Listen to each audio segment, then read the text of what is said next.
ప్రపంచంలో ఎక్కడున్నా మీ గోత్రనామాలతో వేదమందిర్ నిర్వహించే ఆన్లైన్ పూజలు హోమాల ద్వారా దైవ అనుగ్రహాన్ని పొందండి.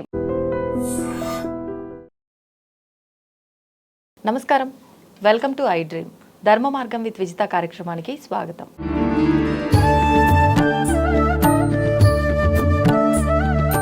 ప్రస్తుతం మనతో పాటు ఉన్నారు భైరవతంత్ర ఉపాసకులు శ్రీ స్వామి విరూపాక్ష గారు. ఇప్పుడు వారితో మాట్లాడి మనకు ముఖ్యంగా అంటే ఎన్నో సందేహాలు ఉన్నాయి. భైరవుడు అనంటే శివుడేనా, వీరభద్రుడు అంటే శివుడేనా, అసలు కాళీ అమ్మవారు ఎవరు, శివుడికి అసలు ఎన్ని రూపాలు ఉన్నాయి, ఇలాంటి సందేహాలు ఎన్నో ఉన్నాయి. వాటన్నిటి గురించి ఇప్పుడు వారితో మాట్లాడి తెలుసుకునే ప్రయత్నం చేద్దాం. నమస్కారం అండి. నమస్కారం. ముఖ్యంగా భైరవ ఉపాసకులు అని చెప్పి విన్నాను. మరి మీ మెడలో చూస్తేనేమో అమ్మవారి లాకెట్ అయితే చాలా పెద్ద సైజులో కనిపిస్తూ ఉంటుంది. నేను అడగాలనుకున్న విషయం వేరు, కానీ ముందు అమ్మవారిని చూసిన తర్వాత ఈ టాపిక్ గురించి మాట్లాడాలనిపించింది. ఎందుకని అమ్మవారిని వేసుకున్నారు అంటే, మీరు భైరవ ఉపాసనలో ఉన్నప్పటికీ భైరవునికి సంబంధించింది ధరించాలేమో కదా? అంటే ఇప్పుడు భైరవ ఉపాసన అంటేనే కాళీ ఉపాసనతో కూడి ఉన్నది. కాళీ లేకుండా భైరవుడు కంప్లీట్ కాలేడు. అసలు భైరవ ఉపాసన చేయడం అమ్మవారికి దగ్గరికి వెళ్దాం. ఎప్పుడైతే మనం అమ్మవారికి దగ్గరికి వెళ్తామో అప్పుడు శివుడికి ఇంకా దగ్గరికి వెళ్తాం.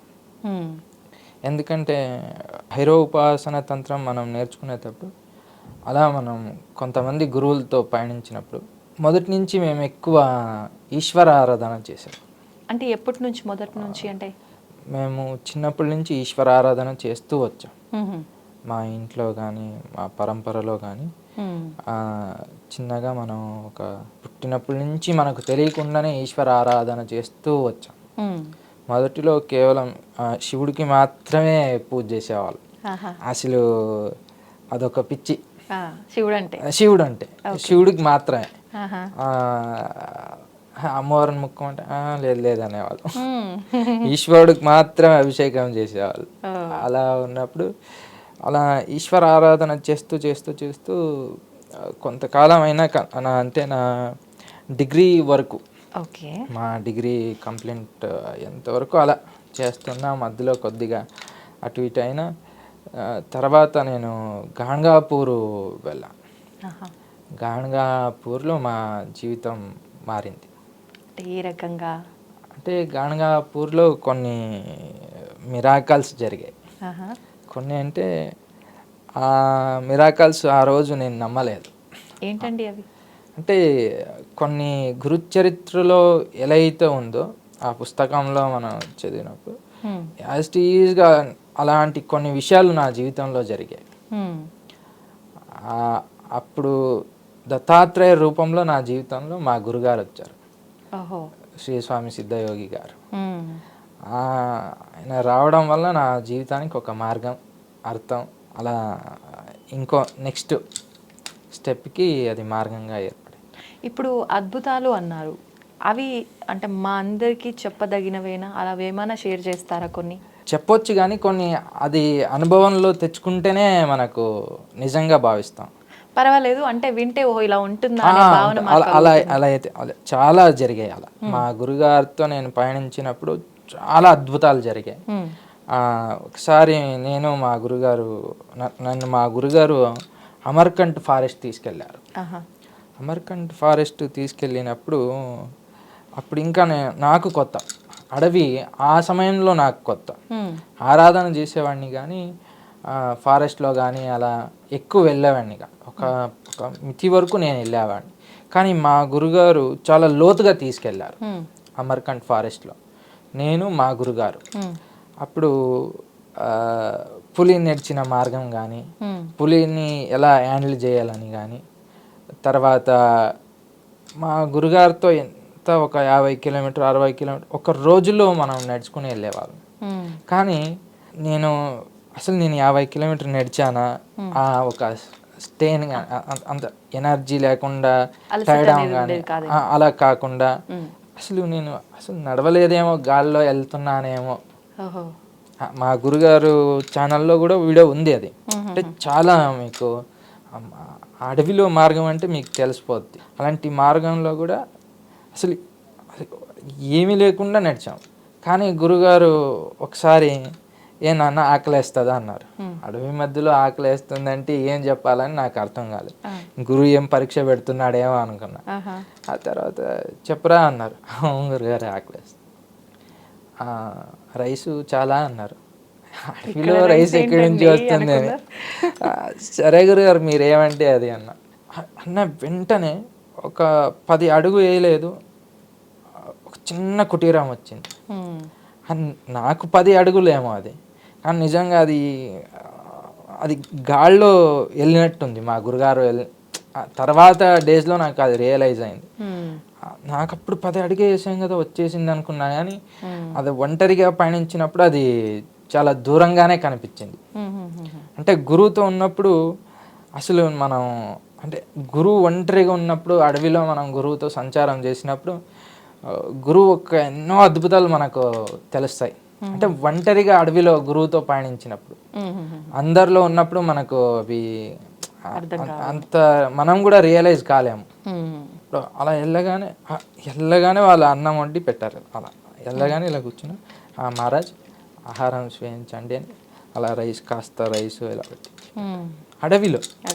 నార్మల్లో అయితే మనం దొరికిపోద్ది అనుకోవచ్చు, కానీ అడవిలో గురువుతో పయనించినప్పుడు చాలా మిరాకల్స్లా ఉంటాయి.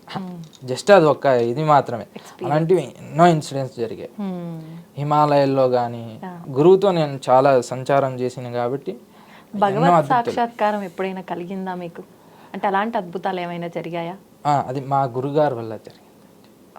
అంత గురు కృపనే. సాక్షాత్కారం అంటే ఇప్పుడు ఒక్కొక్కరు ఒక్కొక్కలా విశ్లేషణ చేస్తూ ఉంటారు. నా అనుభవంలో వచ్చింది నేను చెప్తానండి. నా అనుభవంలో వచ్చింది భగవత్ సాక్షాత్కారం అంటే ఒక యూనివర్సల్ లవ్. అంటే మనిషితో కానీ ఒక చిన్న చెట్టుతో కానీ ఏదైనా సరే అన్నీ ఏకభావంతో ప్రేమతో చూడమే అది ఒక భగవత్ సాక్షాత్కారం అని. ఓకే, మనం ఏంటంటే ఒక్కొక్క మనిషిని బట్టి ఒక్కొక్క మాట ఒక్కొక్కరిని మనం చూస్తూ ఉంటాం. అంటే వాళ్ళ స్టేటస్ బట్టి కానీ ఏదైనా కానీ. అలా కాదు, భగవత్ సాక్షాత్కారం అంటే మనలో ప్రేమ అంత గాఢంగా ఉండాలి. అంటే ఏ మనిషిని ప్రేమతత్వంతో చూడాలి. అదే నిజమైన భగవత్ సాక్షాత్కారం. ఓకే, అది నిజం. మనం ఏ రోజైతే అప్పుడు అలా చూస్తామో ఇక భగవంతుడు అయినట్టే కదా. భగవంతుడు మాత్రమే అలా చూడగలుగుతాడు. అవును కదా.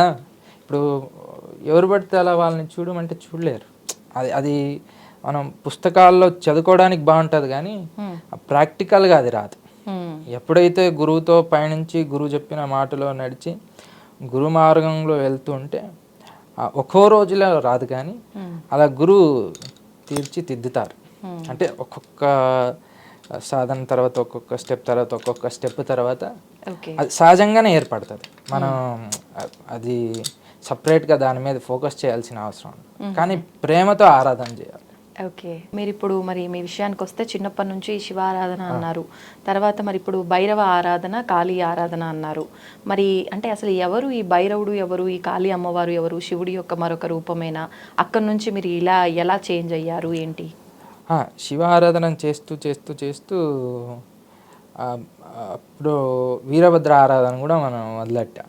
వీరభద్ర ఆరాధన చేస్తూ చేస్తూ చేస్తూ అలా భైరవుడు కనెక్ట్ అయ్యారు. ఆ భైరవ సాధన చేస్తూ అంటే భైరవ సాధన కల్లా నేను మా గురుగారి దగ్గర ఉన్నాను. భైరవ సాధన వచ్చేసరికి నేను మా గురుగారి దగ్గర, అసలు భైరవ ఉపాసన అనేది బోధించింది మా గురుగారు. మా గురుగారు చాలామంది సిద్ధ పురుషుల దగ్గర తీసుకెళ్ళడం, వాళ్ళ ఆశీర్వాదం కానీ, తర్వాత ఆ గురువుల ద్వారా ఒక్కొక్క గురువు ద్వారా భైరవ తంత్రంలో చాలా రహస్యాలు ఉన్నాయి.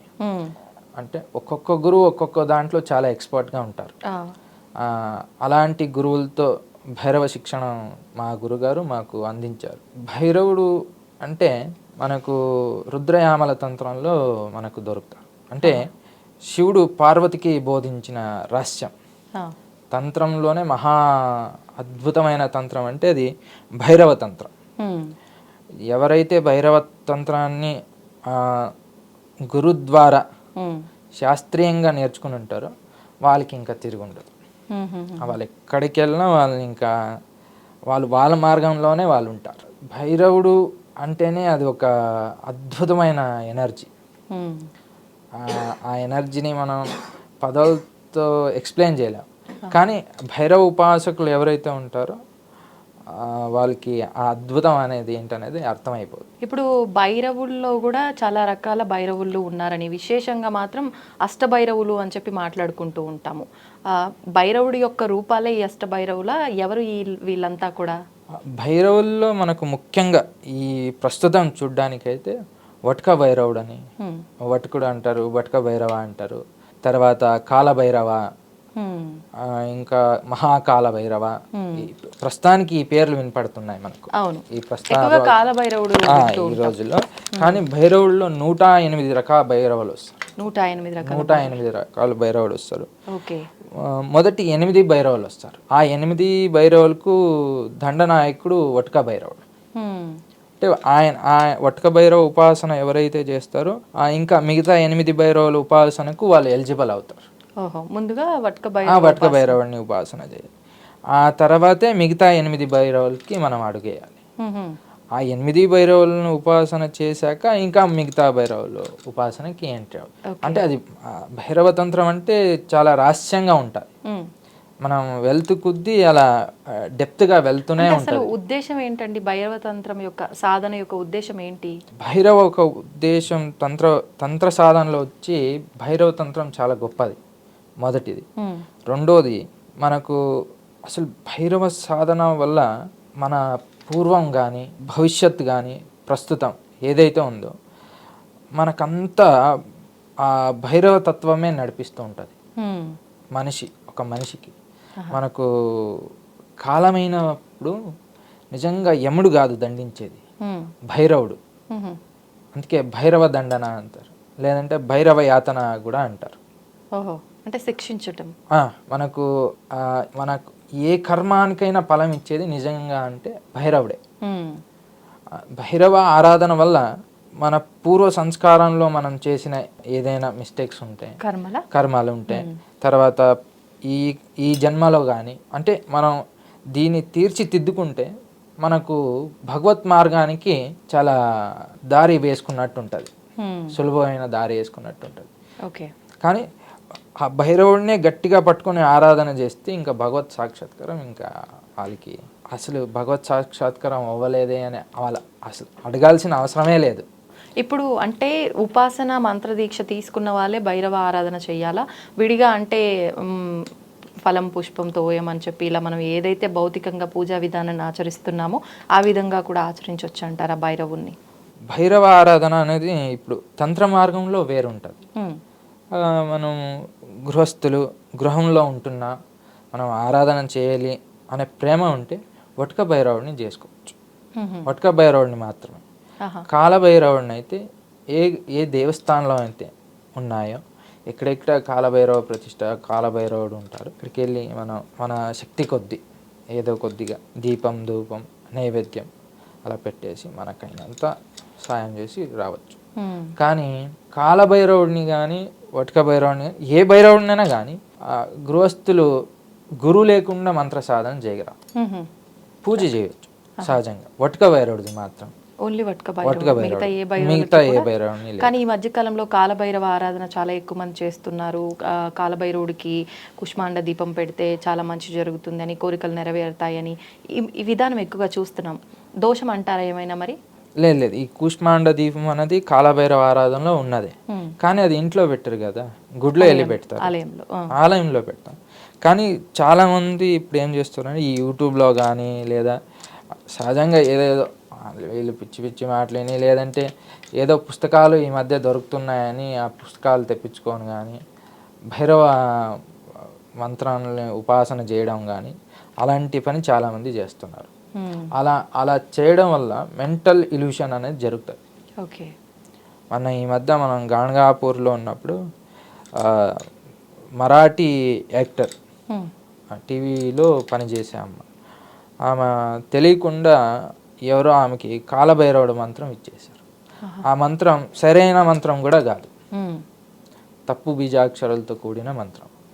తను గత 1 సంవత్సరాలతో దాన్ని చేసి ఆ అమ్మాయికి ఇప్పుడు మెంటల్ ఇల్యూషన్ వచ్చేసి తను తిరగలేనంత గురువు లేదు. ఎంతో మందితో తిరిగింది అసలు ఏం పరిహారం.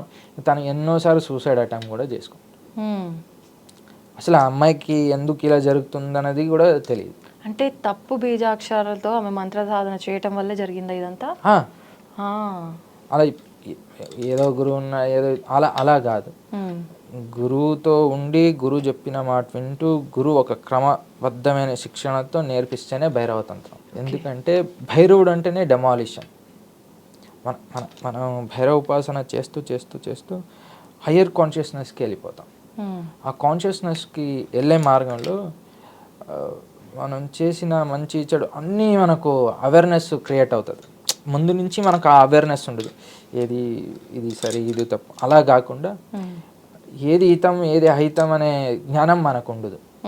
అన్నీ చేసి ఉంటాం కాబట్టి అవేర్నెస్ మనకు జాగృతి అయితే కొద్దీ అది కూడా మనకు తెలిసిపోతుంటుంది. అప్పుడు పాజిటివ్ ఎంత ఉంటుందో నెగిటివ్ కూడా అంతే ఉంటాయి థాట్స్.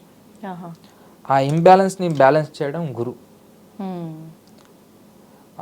లేదంటే చాలా కష్టం అవుతుంది, ఇబ్బందులు పడాల్సి వస్తుంది, చాలా కష్టం అవుతుంది. ఇప్పుడు ఎలా అంటే ఒక పాత ఇల్లు ఉంది మాకు, లేదా ఒక పాత కన్స్ట్రక్షన్ అయిన ఒక బిల్డింగో ఇల్లు ఏదో ఉందనుకోండి. ఇప్పుడు అది మనం డెమాలిషన్ చేయాలి.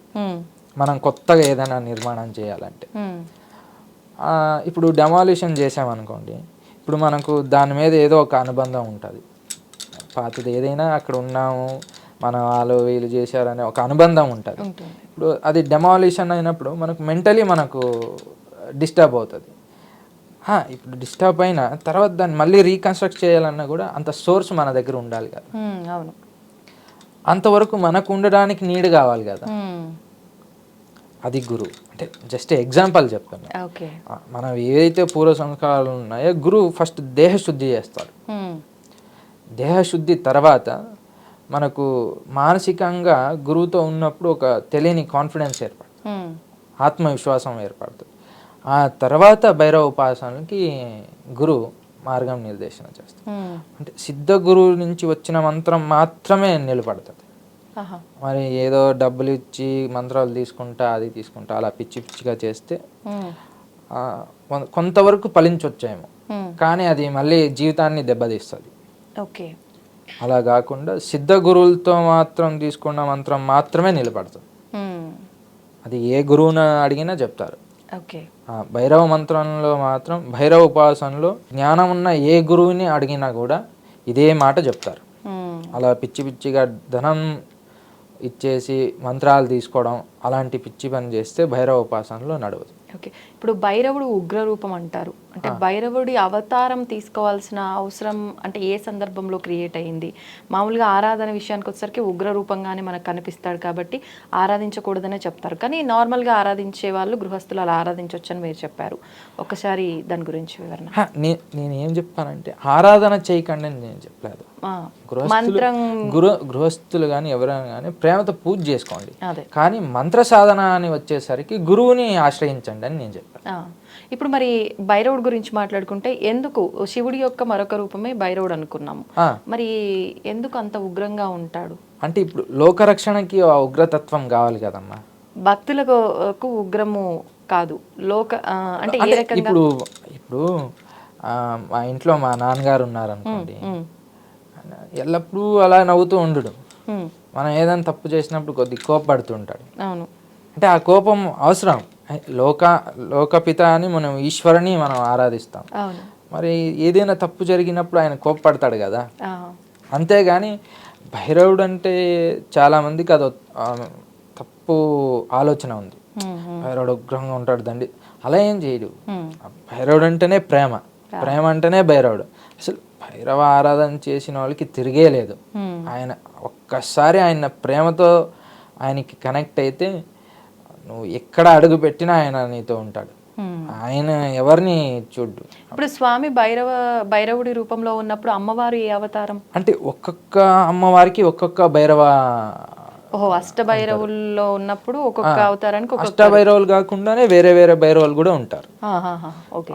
మనకు అక్షోభ్య భైరవ అని, మాతాంగ దేవికి మాతాంగ భైరవుడు అని, కాళీకి కాలభైరవ అని, ధూమావతికి కూడా కాలభైరవుడే వస్తాడు. వారాయి ఉపాసన చేసే వాళ్ళు ఉన్మత్త భైరవాన్ని ఆరాధిస్తారు. తర్వాత సరస్వతీ దేవిని ఆరాధించే వాళ్ళు అష్టాంగ భైరవుని ఉపాసన చేస్తే మంచిది. ఇప్పుడు భైరవ అవతారంలో ఉన్నప్పుడే స్వామి బ్రహ్మ యొక్క 5వ తలని ఖండించాడు అని చెప్పి కొంతమంది చెప్తూ ఉంటారు. ఇది వాస్తవమా? అసలు ఎందుకని?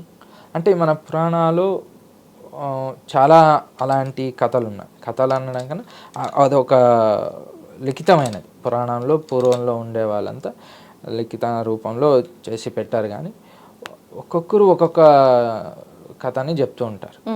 కానీ ఏమైనప్పటికీ భైరవుడు శివుడు వేరు కాదు.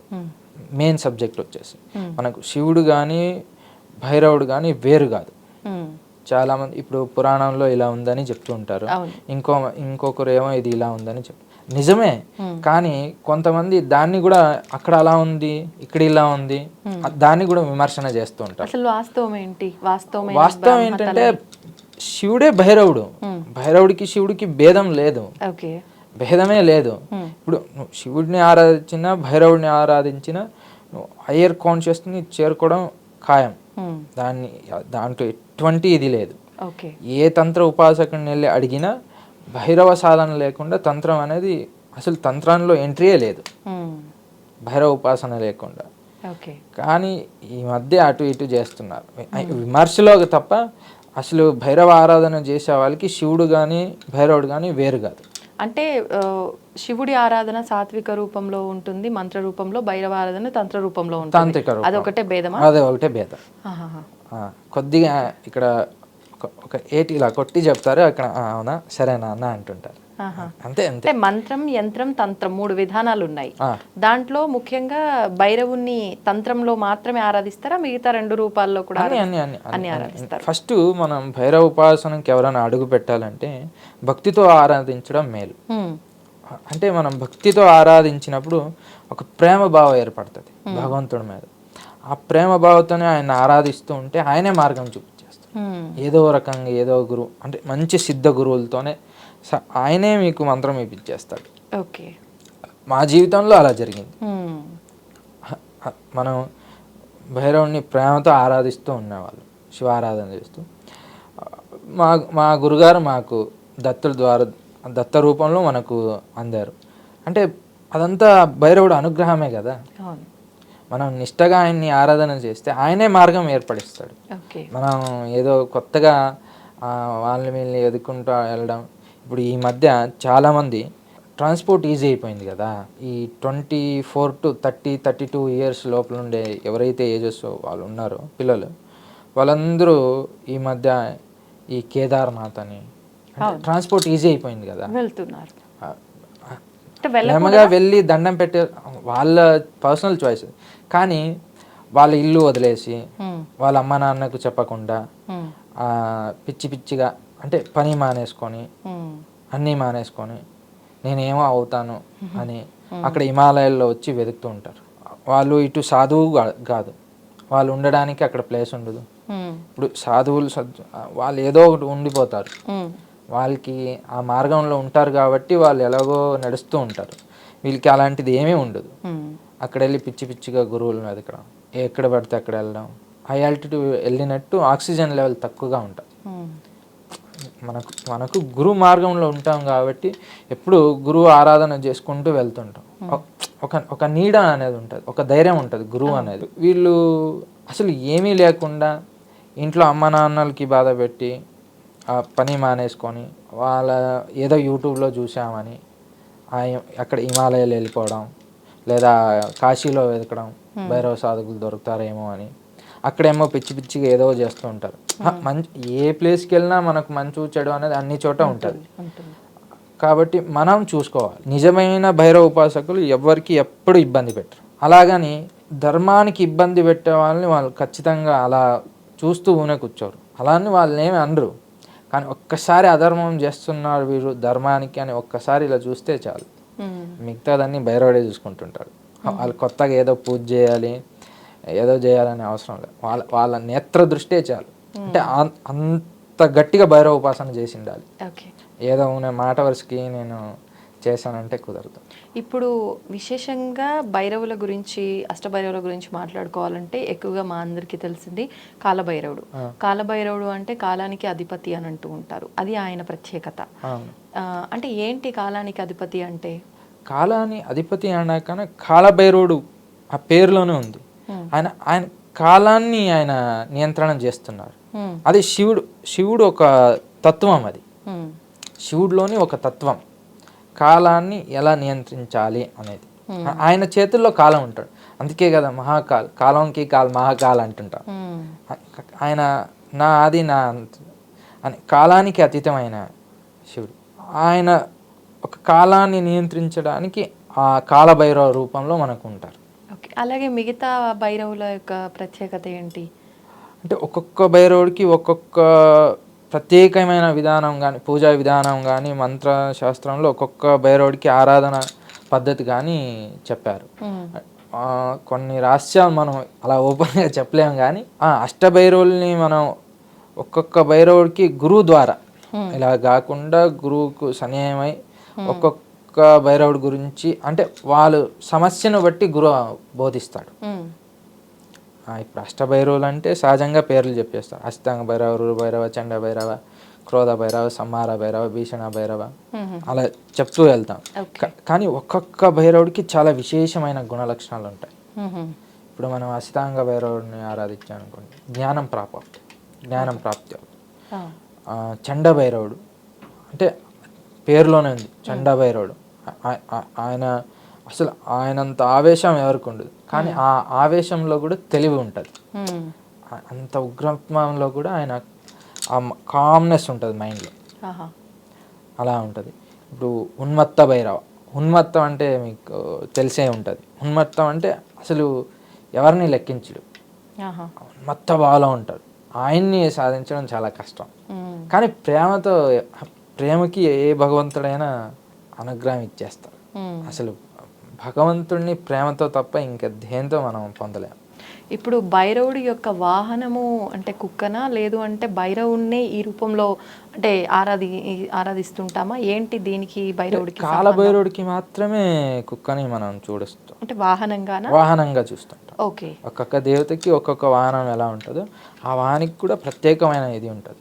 ఇప్పుడు కుక్కకి ఆహారం పెట్టడం వల్ల కూడా భైరవ ఆరాధన చేసినట్టే అవుతుందంటారా? అది వైయక్తికంగా చూడాలి. ఒక్కొక్కరికి అంటే సహజంగా అయితే అందరినీ బాగా ఈ ఆవులకి కుక్కలకి అలా పెడుతూ ఉంటారు, అది సహజమే పెడుతుంటారు. ఈ మధ్య ఏదో కొద్దిగా యూట్యూబ్లో అది ఇది చెప్తుంటారు దానికి పెట్టడం దీనికి, అలా కాకుండా వాళ్ళ ప్రేమ అది.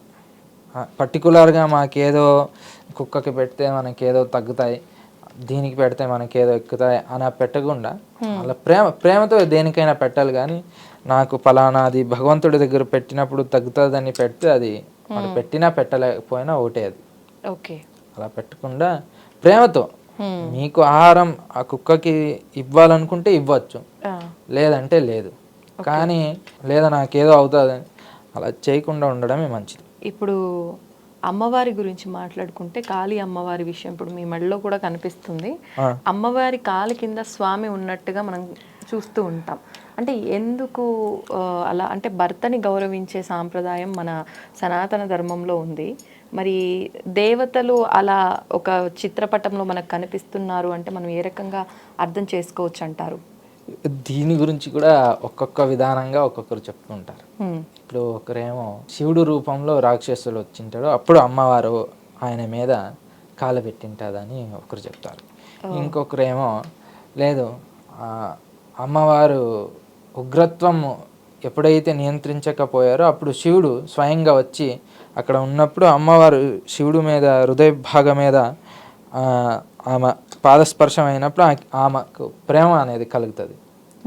అప్పుడు ఆమె మళ్ళీ సహజ రూపంలో వస్తుంది. అలా మనకు అలా చెప్తుంటారు. నిజం ఏమిటంటే అది నిజం. ఎప్పుడైతే అమ్మవారు ఉగ్రతత్వం ఏర్పడుతుందో అప్పుడు అమ్మవారిని ఎవరు కంట్రోల్ చేయలేకపోతారు. ఆ సమయంలో శివుడు ఇంకా శివయ్య అయినా ఆమెని కంట్రోల్ చేయలేకపోతారు. అప్పుడు స్వయంగా శివుడే వచ్చి అక్కడ ఉన్నప్పుడు అమ్మవారు శివుడు ఒక హృదయ భాగం మీద కాలు పెట్టినప్పుడు ఆమెకు అప్పుడు జాగృతం అవుతుంది. అంటే ప్రేమ భావం కలుగుతుంది. అమ్మవారు ఉన్మత్త భావంలో ఉంటుంది, ఉగ్రంగా, ఇంకా మనం కంట్రోల్ చేయలేము అనే స్థాయిలో. అప్పుడు అమ్మవారు శాంత రూపంగా మారుతుంది. అసలు కాళీ అంటే చాలా మంది తప్పుగా అనుకుంటారు. అసలు ఏదో ఆమె ఉగ్రతత్వం, ఉగ్రంగా ఉంటుంది, అలా ఏం లేదు. అసలు కాళీ అంటేనే ప్రేమ. అంటే మనం కరెక్ట్గా ఉండాలి, మనం ధర్మబద్ధంగా ఉండాలి, మన మాటలతో ధర్మంగా ఉంటామని చేసే పని వేరుంటే ఆమె కూడా చేసే పని వేరుంటుంది. అంతేగాని ఈ మధ్యకాలంలో చాలామంది కాళీ అమ్మవారి పేరు చెప్పి తప్పుడు పని కూడా చేస్తూ ఉంటారు. అలా కాదు. నిజమైన కాళీ ఉపాసకుడు రామకృష్ణ పరమహంస, ఆయనంత జ్ఞానం, అందుకే పరమహంసాన్ని వాళ్ళని పిలుస్తాం. చాలామంది ఎవరు కాళీ ఉపాసన చేసినా ఆయన పేరైతే స్మరిస్తాం, సహజంగా స్మరణ చేసుకుంటాం. అంటే ఆయన అలా చేయలేదే, మరి ఆయన అలా చేయలేదు ఎప్పుడు. అమ్మవారిని ఆరాధించింది కాళిదాస్, ఆయన కూడా కాళీ అమ్మవారే ఆయనకి అనుగ్రహం. అలా అంటే చాలామంది ఉన్నారు. అసలు కాళీ అనుగ్రహం అయితే ఈ లోకమే అని కాదు, ఏ లోకంలో అయినా ఆయన తిరుగులేదు. ఎవరైతే కాళీ సాధన చేస్తారో యముడు ఎప్పుడూ వాళ్ళని ముట్టుకోరాదు. నిజంగా కాళీ ఉపాసన చేసిన వాళ్ళు వాళ్ళ అంత్యాన్ని వాళ్ళు నిర్ణయిస్తారు. ఎప్పుడు ఈ దేహాన్ని వాళ్ళు నిర్ణయం తీసుకుంటారు. అంటే అదే యోగంతోనే సాధ్యమైనది, సాధ్యం. కానీ కర్మ ఉంటుంది కదా, అంటే మరి కాళీ అంటేనే అది కదా, అది ఒక ఫైర్. అది అమ్మవారు కాళీ అంటేనే ఒక ఫైర్, కాల్చి పారేస్తుంది ఏదైనా సరే. ఆమె ఉన్నప్పుడు కర్మ గిర్మ అవన్నీ ఉండదు, కాల్చి పారేస్తుంది ఎలాంటి వాళ్ళైనా సరే, ఏదైనా సరే. అంటే ప్రేమతో కాల్చి పారేస్తుందని మీరు తప్పుగా అనుకోరాదు. అంటే ఎంత మండు మనిషికైనా ఆ ప్రేమ అనే గాలి తాకినప్పుడు సహజంగా మారిపోతారు, సహజంగా మారిపోతాం. అలాంటి ప్రేమ పొందాలంటే మనం కూడా అలా ఆమెతో ఉండాలి. ఆమెను అలా ఆరాధించినప్పుడు ఆమెను ఆ ప్రేమతో మమ్మల్ని మనం ఆమెకు సమర్పణ చేస్తే ఆమె కూడా ప్రేమతో మమ్మల్ని హాయిగా తీసుకెళ్తూ ఉంటుంది ముందుకి. కానీ అది ఒక్క రోజులో జరిగే పని కాదు. కాళీ కానీ కాలభైరవుడు కానీ గురువుకి అధీనం ఎప్పుడైనా కానీ. మనం గురువుకి ఎప్పుడు అధీనం అవుతామో అప్పుడు భగవంతుడు కూడా మనకు అధీనం. అంటే మనం భగవత్ ఆరాధనలో గనక ఉండగలిగితే ఆటోమేటిక్గా భగవంతుడే గురువుని మన లైఫ్లోకి పంపిస్తారు అని అంటున్నారు. మీ లైఫ్లోకి పంపించినట్టు. అవునవును. కానీ గురువు మీద చిన్నప్పటి నుంచి ఒక ప్రేమ భావం ఉండేది. గురువులు అంటే ఒక రెస్పెక్ట్ సహజ బేసిక్ అయినా ఉండాలి. తర్వాత గురువు కలిసాక అని మనకు సహజంగా తెలిసిపోతుంటుంది గురువుతో సంచారం చేసి. కానీ ఏదేమైనప్పటికీ గురు ప్రేమ అనేది అన్నిటికన్నా గొప్పది, అన్నిటికన్నా గొప్పది. భైరవుడిని గురువుగా కూడా స్వీకరిస్తాం మనం తంత్రంలో. భైరవుడిని గురువుగా మనం తీసుకొని ఉపాసన చేస్తాం. ఎందుకంటే భైరవుడు లేనిది కాళీ దగ్గరికి వెళ్ళాం మేము. అసలు కాళీ అమ్మవారి జోలికి వెళ్ళాలంటే భైరవుడు మనకు తోడుగా ఉండాలి. అంటే ముందు భైరవ సాధన అంతా కంప్లీట్ చేసుకుంటేనే కాళీ సాధనలోకి వెళ్ళటమా, లేదంటే ఎలా మీరు అనేది? ఇప్పుడు కాళీ సాధన మనం వెళ్ళాలి, కాళీ సాధనలో మనం తంత్ర మార్గంలో ముందుకు వెళ్ళాలంటే భైరవ ఉపాసన మనం మొదటిగా కంప్లీట్ చేసి ఉండాలి. అది గురు ద్వారా. గురువుతో ఉండి కాలభైరవుడు కానీ ఒటుక భైరవుడు కానీ వాళ్ళు గురువు నిర్ణయిస్తాడు ఏ భైరవ ఉపాసన చేయాలని. ఆ ఉపాసన చేసిన తర్వాత గురువు ఈ ఉపాసన నువ్వు ఇంకా నెక్స్ట్ చేయాలని అప్పుడు చెప్తారు. ఇప్పుడు మా గురుగారు మాకు చెప్పింది మనకు కాలభైరవుడు, తర్వాత అష్టభైరవుడు, అలా ఇంకా మనం అంటే అష్టభైరవుల్లో ముందు ఏ భైరవుడి సాధన అయినా తీసుకోవచ్చా? అది గురువు నిర్ణయిస్తారు. అంటే ఒక్కొక్కరికి ఒక్కొక్కలా ఉంటుంది. ఓకే. ఇప్పుడు ముఖ్యంగా భైరవ సాధనకి విశేషంగా అష్టమి బాగా ప్రాధాన్యం అంటూ ఉంటారు. అంటే గృహస్థులు సాధన పూజ చేయడానికైనా దేనికైనా కూడా అష్టమి వచ్చిందంటే భైరవాష్టమి, కాలభైరవాష్టమి, కాలాష్టమి ఇలా చెప్తూ. ఎందుకు విశేషంగా అష్టమినే ప్రత్యేకించి? అలానే ఏం లేదు, కానీ అది శాస్త్రంలో ఉంది కాబట్టి.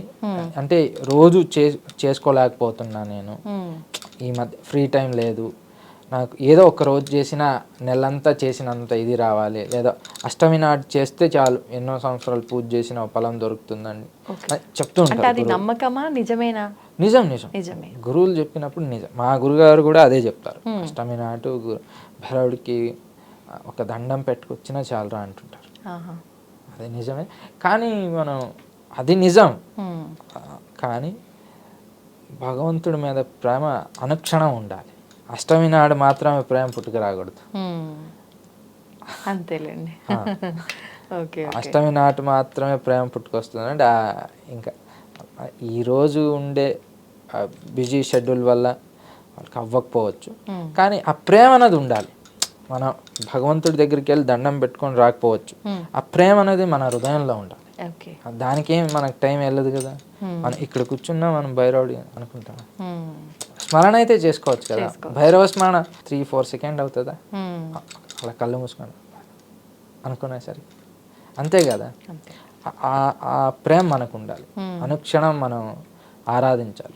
ఇప్పుడు మీరు చిన్నతనం నుంచి శివారాధన చేస్తూ, అంటే ఇంకా ఎవ్వరూ లేరు భగవంతుడు అంటే శివుడే అన్న ఒక విధానంలో మీరు నమ్మి ఆచరించారు కాబట్టి, ఆరాధన అంతా చేశారు కాబట్టి మీ లైఫ్లో చాలా అద్భుతాలు చూశాను, ఇలాంటి ఒక స్థితిలో ఉన్నాను అంటున్నారు. మరి అసలు ఎలా చేయాలి శివారాధన అనేది మీకు చాలా చక్కగా తెలిసి ఉంటుంది. అంటే నేను ఒక పిచ్చోళ్ళ చేసేవాడిని. అలా చేస్తేనే భగవంతుడు పిచ్చోళ్ళ అంటే నచ్చితే అలా. అప్పుడు నాకు అంటే అప్పుడు ఆ టైంలో నాకు గురువు లేదు. శివుడు అంటే ఇష్టం, పూజ చేయాలి అంతే. శివుడికి ఏమి ఇష్టం, అభిషేకం ఇష్టమా, సరే ఈ అభిషేకం ఎలా చేయడం. అప్పుడు ఈ వీడియో ఈ మధ్య ఒక 6-5 ఇయర్స్ నుంచి ఇలా ఉంది. కానీ నేను చిన్నప్పటి నుంచి స్టార్ట్ చెప్పిన అలా ఏమి ఉండదు. చిన్నప్పుడు మా అమ్మగారు చేయించేది. మా అమ్మకు నేను పుట్టే కన్నా ముందు ఒక గురుగారు చెప్పారంట. అంటే మా జనం కన్నా ముందు మా అమ్మగారికి ఒక గురుగారు చెప్పారు, అంటే మీరు పలానా శివాలయంకి వెళ్ళి మీరు పూజ చేస్తూ ఉండాలి మీ మొదటి సంతానం అయ్యే లోపల అని మా అమ్మగారికి చెప్పారంట. వాళ్ళు దాన్ని ఫాలో చేస్తూ మన హంపి ఉందే, హంపి విరూపాక్షేశ్వర టెంపుల్కి మా అమ్మగారు ఎప్పుడు వెళ్ళేది. అంటే మేము పుట్టకన్నా ముందు. మీ పేరు కూడా అందుకే విరూపాక్ష. మా అమ్మగారు అదే పెట్టేశారు. అంటే ఒక గురుగారు వాళ్ళు చెప్పారని ఎప్పుడు మా అమ్మగారు మా జననం కన్నా ముందు అమ్మగారు ఎప్పుడు ఈశ్వర ఆరాధన చేస్తుంది. కాబట్టి నేను పుట్టిన తర్వాత కూడా మా అమ్మగారు అంటే మా మామ వాళ్ళతో నేను పెరిగాను. మా అమ్మ వాళ్ళతో పెరగడం వల్ల వాళ్ళ ఇంట్లో మాది ఒక పరంపరనే ఉంది. అంటే ఈశ్వర ఆరాధన చేస్తూ ఉంటుంది. అది సపరేట్గా ఒకటి ఉంది, అక్కడ వేరే పీఠం ఉంది. అక్కడ మనకు ఆ పీఠంలో మా మామగారు ఎప్పుడు పూజ చేసేవారు. వాళ్ళతో పాటు నన్ను తీసుకెళ్ళేవారు.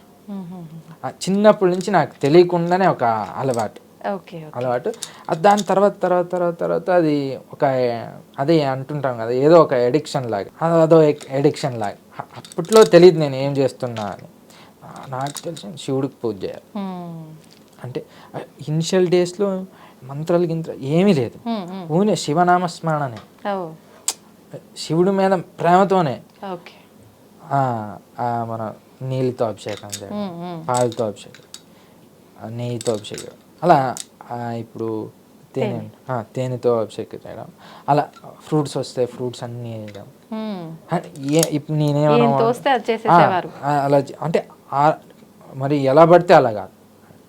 నాకు ఎంతవరకు తెలుసో ఆ సమయంలో అలా ప్రేమగా చేసుకునేవాడిని. ఇక్కడ చేసేవాడిని కానీ నేను పర్సనల్గా మళ్ళీ కూర్చునేవాడిని. అదంతా అయిపోయినాక నేను అలా కూర్చునేవాడిని. డే అండ్ నైట్ తాళం అంతా నా చేతిలోనే ఉండేది. పక్కనే ఎప్పుడు నీళ్ళు వచ్చాయి. ఒక 4-5 బింది నీళ్ళు తీసుకొచ్చి ఊనే. అసలు స్వామికి విశ్రాంతి ఇచ్చేవారు కాదేమో దీన్ని బట్టి. అసలు పిచ్చి, నిజంగా శివుడు వస్తాడేమో,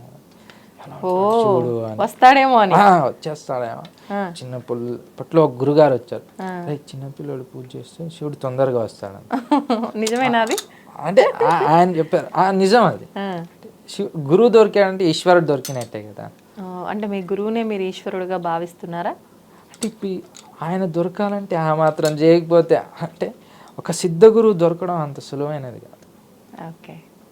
ఇప్పుడు శివుడికి మీరు అభిషేకం చేశారు, మీరు ఆరాధన చేశారు, అంతా బాగుంది. అంటే మగవారైతే చెయ్యొచ్చు, ఆడవారు శివారాధన చెయ్యొద్దు అని చెప్పి లింగ రూపంలో ఉంటాడు, స్త్రీలు ఆరాధన చెయ్యొద్దు అని ఈ మధ్య కాలంలో వింటున్నాం. మీకు తెలిసినంత వరకు నిజంగా చేయకూడదు అంటారా? చిన్నగా అయితే ఇంట్లో చేసుకోవచ్చు, ఇబ్బంది ఏం లేదు. కానీ గురువులు ఏం చెప్తారంటే శాస్త్రబద్ధంగా అయితే వద్దు అంటారు. గుడిలో కానీ ఎక్కడైనా కానీ గుడిలో అయితే వద్దు అంటారు, ఆలయాల్లో వద్దు, ఇంట్లో చేసుకోవచ్చు. ఇంట్లో చిన్నగా ఇంట్లో అయితే చేసుకోవచ్చు కదా, మీ పర్సనల్ స్పేస్ అది. మీరు గురువుని ఆదరించి గురుగారు ఎలా చెప్తే అలా విని మీ వరకు మీరు చేసుకోవచ్చు. అది గురువు. ఇప్పుడు మనం గురువుని అడిగి ఒక్కొక్కరికి ఒక్కొక్కలా ఉంటుంది. నిజం చెప్పాలంటే గురువు ఎప్పుడు వీళ్ళు మగవాళ్ళ ఆడవాళ్ళ అలా ఎప్పుడు గురువు వచ్చిన ఆ సోల్ని చూస్తాడు. గురువుకి జెండర్ కేటగిరీ ఏమీ ఉండదు. నిజమైన సిద్ధ గురువులకి అలా అసలు ఆయన వచ్చింది మగవాళ్ళ ఆడవాళ్ళ అసలు ఆయనకి ఏమీ ఉండదు. అదంతా ఈ సోలు ఎలాంటిది, ఈ సోలు గత జన్మలో ఏం చేసింది, ఈ జన్మలో ఏం చేయాలి, దీని భవిష్యత్తు ఏంటి, అది మాత్రమే చూస్తాడు గురువు. అలా గురువుని ఆదరించి చేసుకోవచ్చు.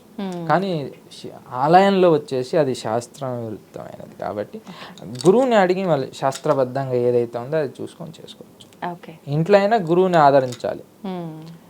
ఒక్కొక్కరికి ఒక్కొక్కలా ఉంటుంది. కొంతమందికి మరకశిల ఆరాధన చేసుకోమంటారు, కొంతమందికి ఏమో స్ఫటికలింగు చేసుకోమంటారు, కొంతమందికి ఏమో నర్మద బాణలింగులు ఉంటాయి, అది చేసుకోమంటారు. అంటే వాళ్ళకి ఏదైతే అవసరం ఉంటుందో అది చేసుకోమని గురువులు సలహా ఇస్తుంటారు. అది గురు ద్వారానే మనం తెలుసుకొని చేస్తే మంచిగా ఉంటుంది. ఓకే, సంతోషం అండి, ధన్యవాదాలు.